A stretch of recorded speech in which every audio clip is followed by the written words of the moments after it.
Sorry, you know, wake-up conversation is oftentimes filled with annoying stories. The Kano State government over the weekend spent about 1.5 billion naira on a mass wedding program for 1,500 couples. The initiative, known as Orengata, covered dowries, furniture, mattresses, food items, and even business grants. Supporters say it's a compassionate move to help low-income couples and widows and divorcees as well start families with dignity. Speaking on the reason for the government's action, Kano State Governor Abba Kabir Yusuf has explained that the state government committed over 1.5 billion naira to the 2026 mass wedding program to fulfill a campaign promise and provide comprehensive support to 1,500 newly married couples. But critics are asking tough questions. Why spend billions on weddings when thousands of Almajiri children roam the streets without food, shelter, education? The Almajiri crisis remains one of the most pressing social challenges in northern Nigeria, with children exposed to poverty, exploitation, and a lack of opportunity. Now, this development raises a bigger issue about governance priorities. The question that comes to mind is, should cultural and religious welfare programs take precedence over urgent investment in education, healthcare, and social and child welfare? Let's take a look at the videos.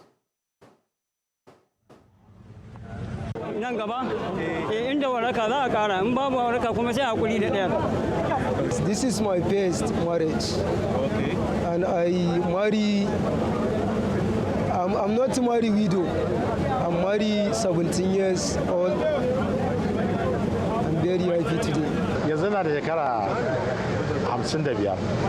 Matata ce ta rasu shine kungiyar mu suka dace na ga ba zan iya ba in ba tallafin gwamnati ba zan iya ba to da yana daga cikin da aka bude ne dai na bada sunana aka sana ciki cikin alheri muka abin alhamdulillah ba kuma cewa aka yi aure wannan ba ne mai tafiye da shekara ɗaya ma ana neman ta Allah kuma ya kawo aka mun yi farin ciki mun yi mana Allah muna addu'a insha Allah Allah ya ba mu zaman lafiya shine abin da mun mara sunan manzo Allah sallallahu alaihi wasallam yanzu dai ƙari ne na kuma jin ƙarin da nayi na jin dadin sa wallahi yanzu mata nawa kai ka yanzu to hadda ita da wallahi uku ne.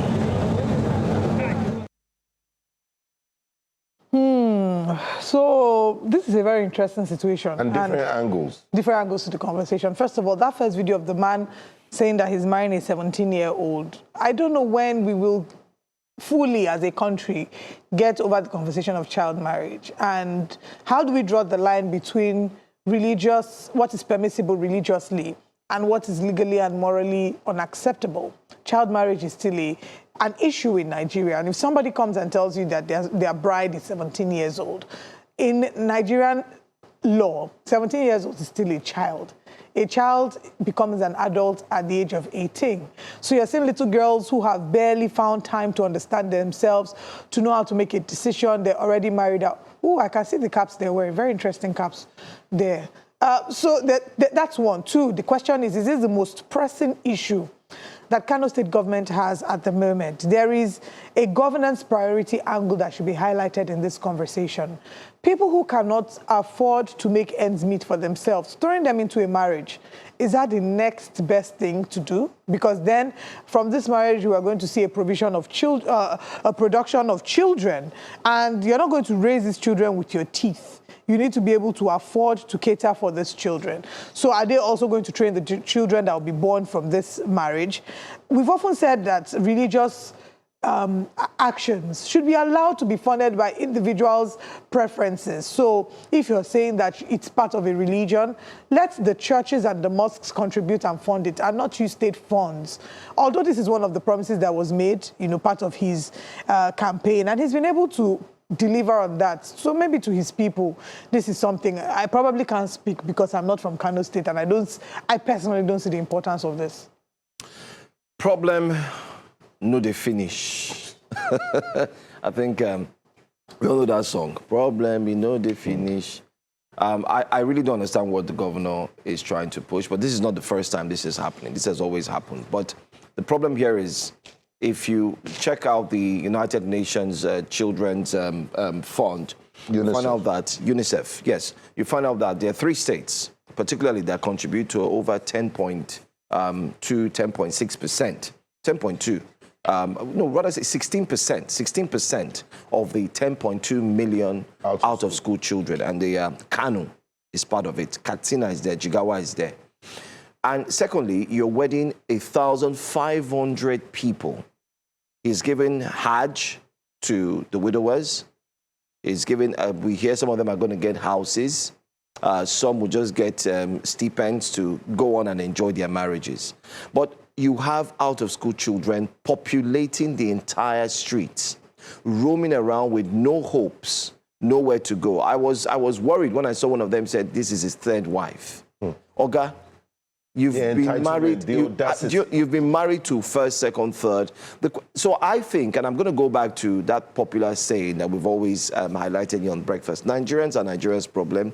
Secondly, you know carefully that you have an overbloated issue where children are not well catered to, and here you are adding, because there's no way you're going to get married and you're not going to give birth to more children. And what if the governor leaves power, is out of office today? How are you going to cater to those kids? Another governor will come, he will repeat the same thing. It's like rinse and repeat, and then that continues to quadruple. You have more children on the streets. I'm thinking, look at the figure, 1.5 billion naira spread across 1,500 people getting them married. If the 1.5 billion naira, just a fraction or a percentage of that money is used to build hospitals or used to build factories that would inadvertently provide job and also enable people to have work, you think the state wouldn't develop further than what it is? And then you start to wonder, okay, people start complaining, oh no, Lagos, look at Lagos, If the governor of Lagos today, Governor Sanwo-Olu, says, I want to marry 2,000 people, let's be honest, the numbers will be more. But I can bet you that a lot of Lagosians will still kick against that and say, come on now, that's not the priority here.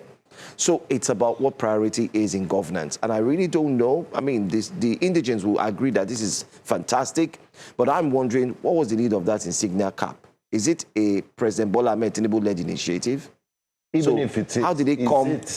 I don't think it is. I mean, it's taxpayers' money. Taxpayers' money. So it's very wrong for them to put up a political insignia while spending taxpayers' money on it. It's like doing projects and then slapping your name.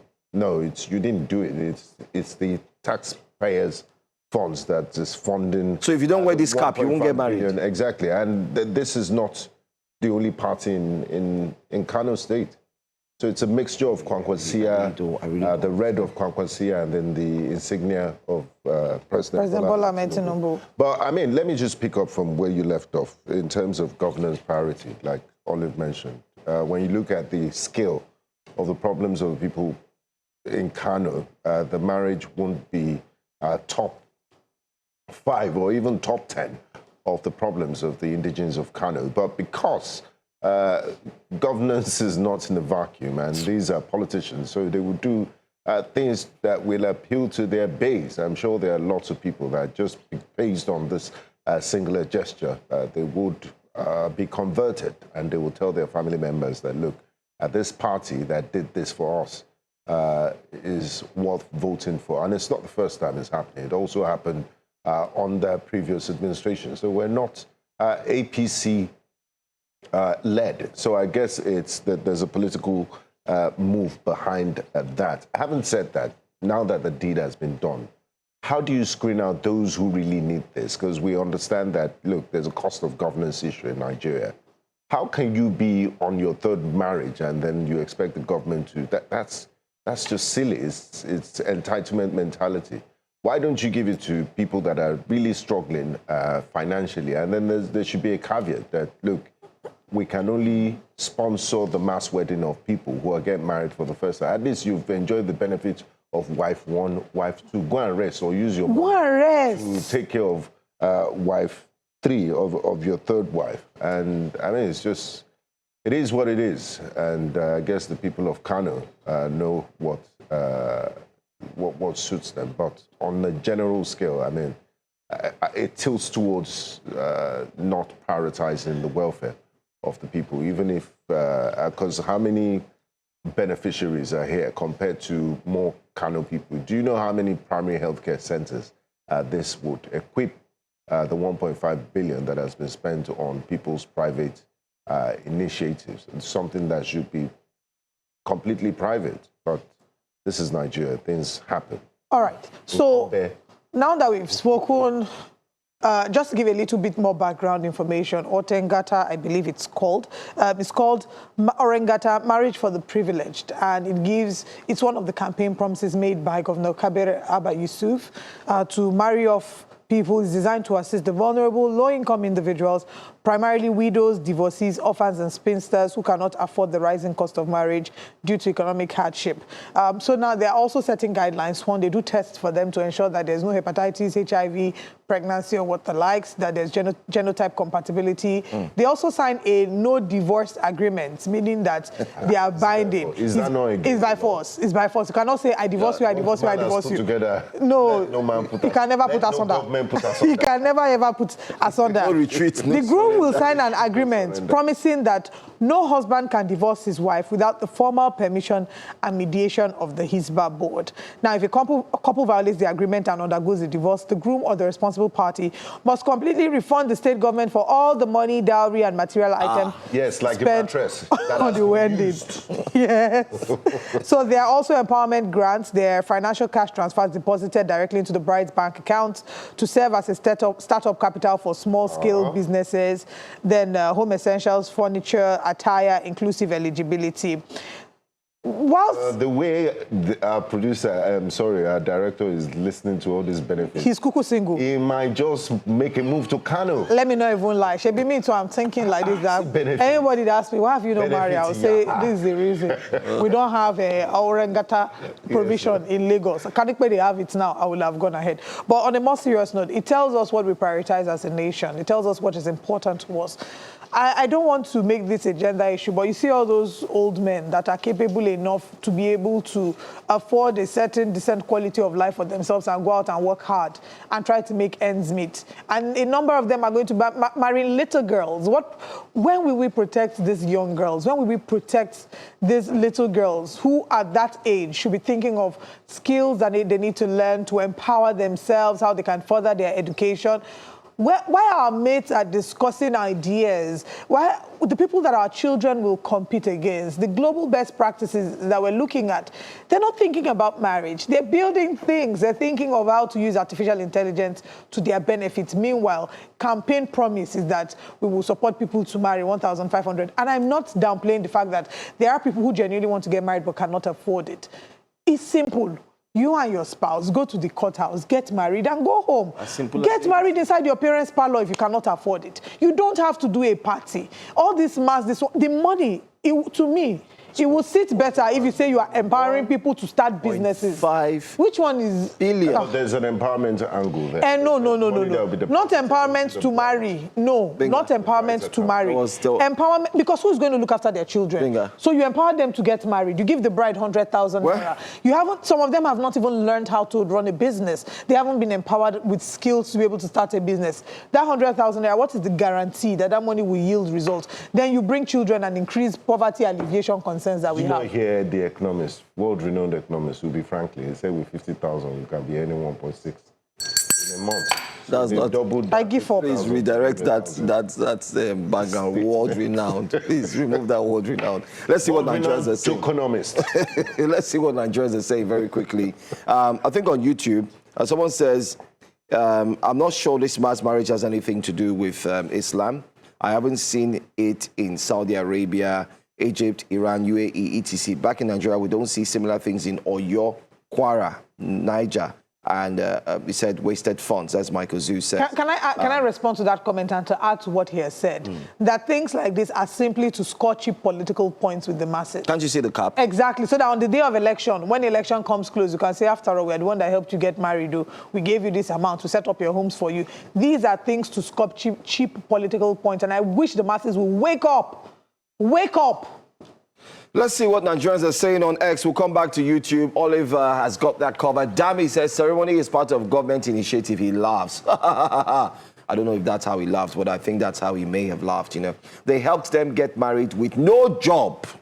Well, they give them, like Gwenga said, if it counts for something, empowerment. Let's see another one. Brainy says, so which money will they use to take care of the family? Well, these are the empowerment issues. money. These are the issues. Mr. Bombastic says, I really hate the fact that Nigeria is perceived as a poor nation, given the amount of wealth being held by the aristocrats. Ooh, that's deep. And let's mention, Nigeria is not a poor nation, by the way. We're very rich, wealthy. We are indeed blessed. C. Peter says, just imagine the end product of babies after a year. Nigeria federal government must stop this madness called mass wedding and also introduce childbirth control. Okay, St. Vincent says, LOL, I hope they were given financial assistance too. No be to just marry them off. They were, but unfortunately, we don't have an insight into how much was shared, if it was shared equally, because 1.5 billion is a whole lot of money. But let's move on now to our next story before we actually call it a wrap and then go straight to YouTube and also read your comments. Over the weekend, this story was indeed trending everywhere. Lagos State Governor Babajide Sanwo-Olu, many have said, finally, they did see him come out. It's been a long time. Well, over the weekend, personally, he came out to inspect the Festac-Alakija Bridge, following reports of vandalism on the structural foundations of the bridge, a development that has sparked public concerns by Lagosians. The governor, accompanied by contractors and state officials, carried out an on-the-spot assessment and assured residents that the bridge remains structurally sound and safe for motorists and pedestrians. He commended security agencies for their swift intervention, noting that some suspects have already been arrested, while others are being pursued.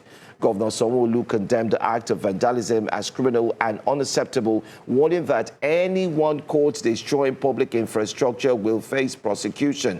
Meanwhile, contractors handling the Alakija Bridge construction have debunked the vandalism claims as well, insisting it's part of ongoing construction beneath bridge. All right, but this is a video that you get to see. That's the governor. Bear with us. Some of the images are not that clear, but some are. This story actually came up over the weekend. There were videos circulating online. The Commissioner of Environment also showed, put up this video on his page, showed how some of the bridges were indeed, one way or the other, affected by vandals. There's these people they call iron condemn.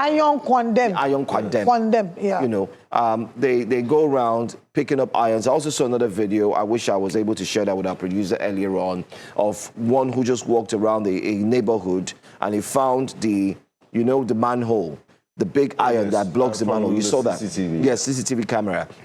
And he walked past and he stopped. He came, he tested the manhole if he could pull it out, and he saw he could pull it out. And what he did next was he arranged his carriage, and then came back and then pulled out the manhole, and off he went. And this is what we see in Lagos. I think Lagos has a peculiar problem. Until the Lagos State governor and the government as a whole in Lagos State come to sit down and agree that you have too many people in the state, in Lagos, too many people who have no business being here, and too many people walking around the streets becoming authorities. We have what they call unassigned or known authorities. Miscreants. These guys are forming a government, a pseudo government. I remember when a popular figure came out and said they want to form a shadow government, Benga. And you remember Professor Patu told me. Professor Patu told me. Look at this image. Look at that image. Is it the contractors that did that? No, they've pulled off all the irons and they're going to do more and ensure that they leave that particular space empty by taking the irons away. I wish we have the video of what the governor was saying to hear him out. That's because part of the concerns, if it's, yes, this particular video, if we can hear when the governor, if our producers can help fast forward to when the governor was speaking, because what happened here was that the governor took a team and they went to monitor and inspect what had been happening. Unfortunately, this video is not as clear as it should be, but you could see the thing it looked like it had been, you know, when you've had an accident and the person's skin has peeled. That's how the bridge looked. If you saw the video clearly, you could see the irons poking out of it. And do we have the audio, or do we just go ahead, producers? All right. So part of, if we can fast forward to where the governor was speaking, but part of what the governor had said was that, look at it, very terrible. So these scavengers have stolen and have rendered this bridge you know, the fear that people had was the fact that how can we guarantee the integrity of this bridge with all of these things stolen? Now, in the video, Governor Babajide Sanwo-Olu had then said that, you know, he's guaranteeing them that the bridge is still fit for purpose. They will look for the miscreants who had caused it. And my first thought was, I don't know that the governor has a background in structural engineering. I don't know that he's a structural engineer and can conduct an on-the-spot assessment and determine the integrity of the bridge. He inspected with contractors. They were on site. Well, I saw them. I didn't see. So I want to hope, but I don't know. We didn't see them doing any sort of. I would exactly. I would think that there will be some tests. I don't know that you can use your eye to gauge and see whether the bridge is still functional. But have you seen the updates? The update this morning, as well as published by the National Television Authority, they went on to say that contractors handling this particular bridge have debunked vandalism claims. They insist it's part of ongoing construction beneath bridge. So where is the lack of communication? Because the governor is saying one thing, they are saying another thing. Yes. Why are we always going back and forth? I mean, there's obvious vandalism. There is, whether we like it or not. There is. There is. They are working on the bridge, and the bridge is looking like can you see the dump site. Can you see the heap of dirt there? I mean, very unsightly, and you think it's an active construction site. Could it be a case that doesn't look like an could it be a case that the contractor wants to save face? Because if the governor...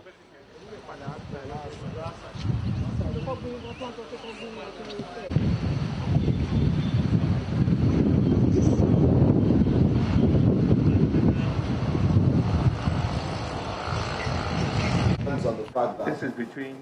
Anyway, let's listen. Festac-Alakija and going towards Trade Fair, right? This bridge, this particular one, is a detour that goes into Festac town, right? That goes into Festac town, and all of the land and abutment you see here are under Federal Housing Authority, which is the FHA. But this bridge goes on the way into Festac town.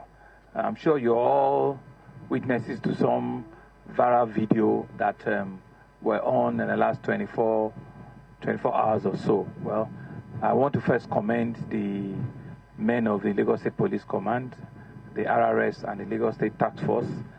Some of their commanders are here, the Neighborhood Watch, and of course members of the CAI. These are all complementary security forces that we use interchangeably in the state. And I can see that this whole incident was escalated by... You may say, you park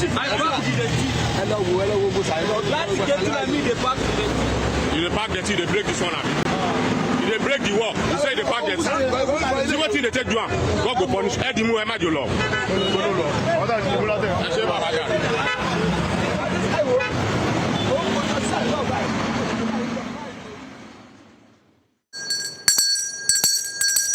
I think this should be a wake-up call to the governor of Lagos State, His Excellency Governor Babajide Sanwo-Olu, and of course the commissioners.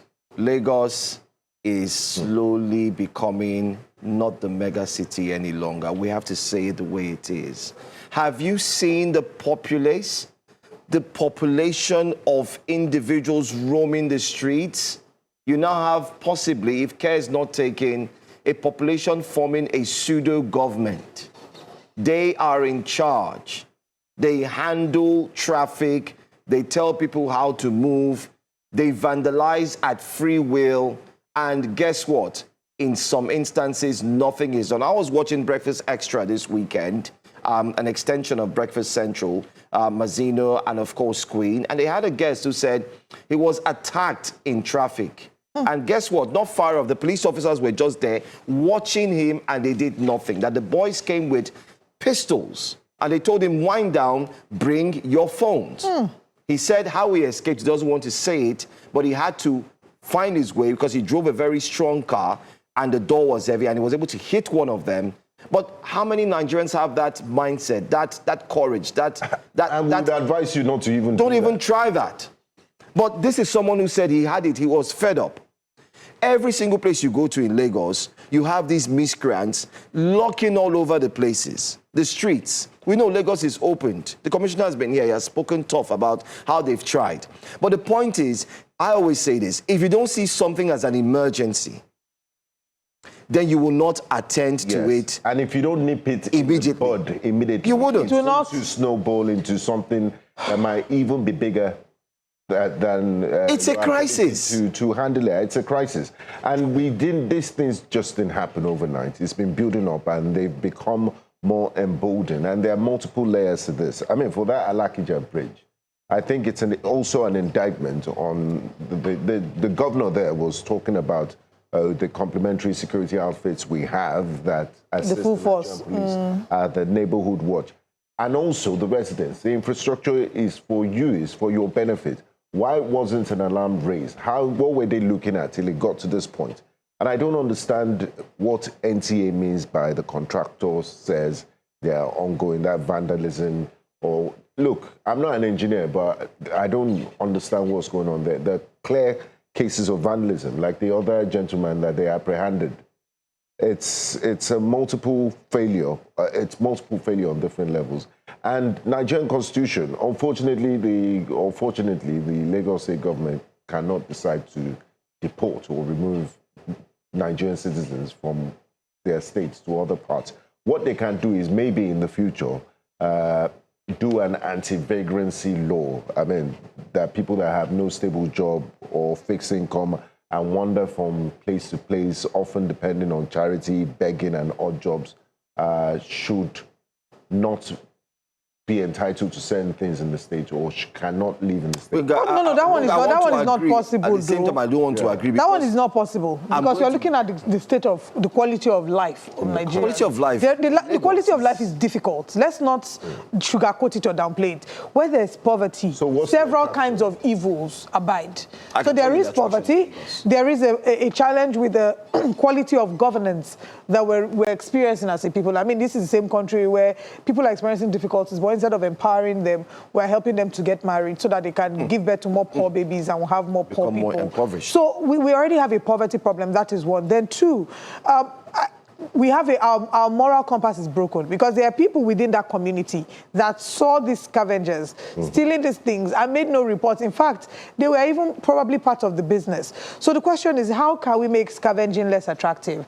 Are there ways in which we can make it impossible for them to sell these irons by the time they realize there's no business there? Because the reason they're going there to scavenge is because they're trying to steal so they can sell and make some money. So if there's a way we can ensure that scavenging loses any form of appeal, that there is no money. I mean, the governor has said that the bridge is safe. I want to hold on to that because I did see the people with the governor, and I believe that the contractors are there with him and the structural engineers. I do hope they have conducted a proper integrity test to confirm that, because what we don't want to hear is, God forbid, later something happens to that bridge, and then we say this could have been avoided if it was properly and thoroughly checked. And just before we move on, the biggest elephant in the room for me is the welfare and the economics of the Nigerian people. Until our politicians prioritize policies that would lift people out of poverty, that would make Nigeria industrialize and get able-bodied men into paid employment, unfortunately, we'll continue to see this sort of things. It's because the idle mind is the devil's workshop. Human beings want to survive by any means necessary. So until you get working men of military-grade age, productive in jobs, in farms, everywhere, we'll continue to see this. And we need to have a full top story. We have a serious poverty problem. A full top story will be how to deal with the Agbero menace in Nigeria. That should be a full top story.